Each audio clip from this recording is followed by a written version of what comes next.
భౌతికంగా వారు మన మధ్య లేకపోయినప్పటికీ రాజకీయ రంగంలో తన ప్రభావాన్ని చూపడం మాత్రమే కాకుండా తనదంటూ ఒక ముద్ర వేసినటువంటి నాయకుడు వారు. రాజకీయ నేపథ్యం ఉన్న కుటుంబం నుండి వచ్చి వారి తండ్రి గారు 2 పర్యాయాలు ఎమ్మెల్యేగా చేసి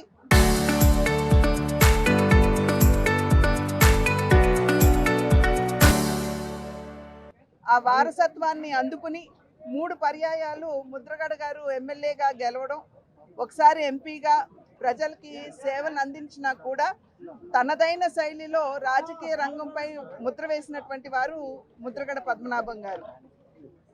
వారు మన మధ్య లేకపోయినా వారు ఏదైతే ఆకాంక్షించారో వాటన్నిటినీ కూడా ముందుకు తీసుకెళ్లవలసినటువంటి బాధ్యత మనందరి మీద ఉన్నది అని చెప్పి నేను నమ్ముతాను. కుల మతాలకి అతీతంగా వారు ప్రజలకి సేవలు అందించినటువంటి విషయం మనందరికీ తెలుసు.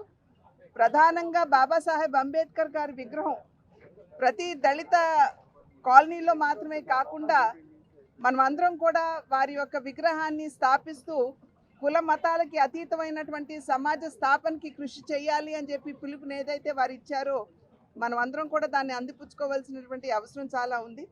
ప్రత్యేకించి మా తండ్రి గారు నందమూరి తారక రామారావు గారితో వారికి ఉన్నటువంటి అనుబంధం, వారు ఎమ్మెల్యేగా తెలుగుదేశం పార్టీ నుండి గెలవడం, మా తండ్రి గారితో అదేవిధంగా దగ్గుపాటి వెంకటేశ్వరరావు గారితో వారికి ఉన్నటువంటి అనుబంధం అది ఎప్పుడూ కూడా వారు చిరస్మరణీయులుగా మా మనసుల్లో ఉంటారు అని చెప్పి తెలియజేస్తూ మరి ఒక్కసారి వారి ఆత్మకి శాంతి చేకూర్చాలని, అదేవిధంగా వారి కుటుంబానికి ఈ యొక్క దుఃఖాన్ని అధిగమించేటువంటి మనస్థైర్యాన్ని భగవంతుడు వారికి ప్రసాదించాలని చెప్పి ఆ భగవంతుడిని కోరుకుంటున్నాను.